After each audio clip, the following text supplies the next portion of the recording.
If I knew then what I know now, I would have declined to represent Donald Trump in these post-election challenges. I look back on this whole experience with deep remorse. Trump lawyer Jenna Ellis confessing to her election crime for Trump, and they're claiming her remorse. That was a new court statement this week. It's big news. Donald Trump is clearly rattled by all of the people flipping on him. ABC News reports that includes former Chief of Staff Mark Meadows in the federal case. And now Jack Smith is saying that they need to gag Trump better or threaten him with jail time over that. The New York Times is the headline, pursuing a federal gag order.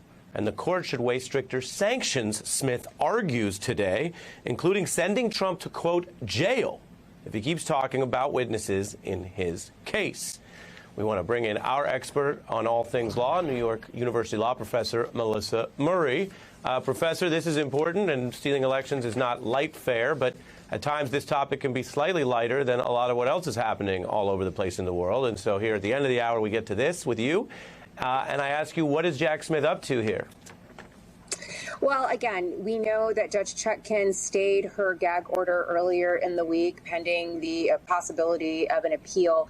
But we also saw as soon as that gag order was temporarily stayed, Donald Trump hit social media to say more, this time about Mark Meadows. So there's still very much the concern that he is going to be a loose cannon, that this may have repercussions for possible witnesses in the January 6th prosecution, may even have real concerns about the safety of personnel, whether it's jurors or witnesses or even the judge herself. So again, the prosecution has resubmitted its request that there be a meaningful gag order here and that it have more teeth to it. And we've already seen in the New York civil case that there's been a gag order there, and that gag order has been defied, and Donald Trump has been fined $10,000 and been warned against doing so in the future.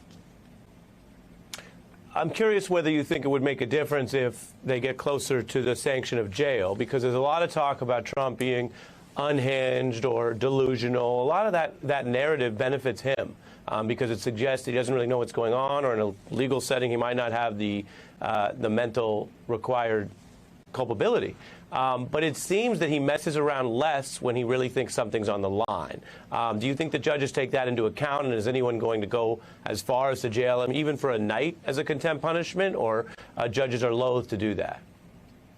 Well, again, jail is obviously a possibility. We have a long way to go between a $10,000 fine and the possibility of jail time. And again, this is a very high-profile defendant, one who is running for president of the United States. There are unusual circumstances that I think would cause any judge to proceed delicately in this scenario. But again, those penalties are there for a reason. You're trying to balance the First Amendment rights of this defendant against the right of these other individuals to safety. And those are not trivial concerns. So I think we have to just wait and see. But you're right. He does seem to be better behaved when there's something on the line, like his liberty. Mm-hmm. The interplay between the Georgia case, where we've now had 3 convictions, and the federal case seems to be heating up. Well, we've all heard these are different tracks. Obviously, the prosecutors are not coordinating in any formal sense. And yet, it would seem quite clear that the witnesses flipping, who are also implicated as unindicted co-conspirators in the federal case, and the heat on Meadows, who's apparently potentially flipping in federal court, is progress, that Jack Smith is in some way benefiting from the speed of the Georgia case. No, that's certainly true. We should also know it's actually 4 guilty pleas in Georgia. We often forget Scott Hall, the first individual who flipped, but then the 3 other lawyers, probably take up most of the airtime here. But that's huge for Jack Smith. It is possible that some of the information that's disclosed to Fani Willis through the course of these plea agreements could be shared with the DOJ and with Jack Smith going forward. Again, that depends on whether the two are in conversation. We don't know what's going on there. It is possible, perhaps, that Jack Smith could subpoena either of the 3 lawyers and compel their testimony in the January 6th prosecution. And that has some real complications, perhaps, but it is certainly a possibility. But one thing is clear here, there's certainly momentum in Fani Willis's court, and that will trickle down to Jack Smith.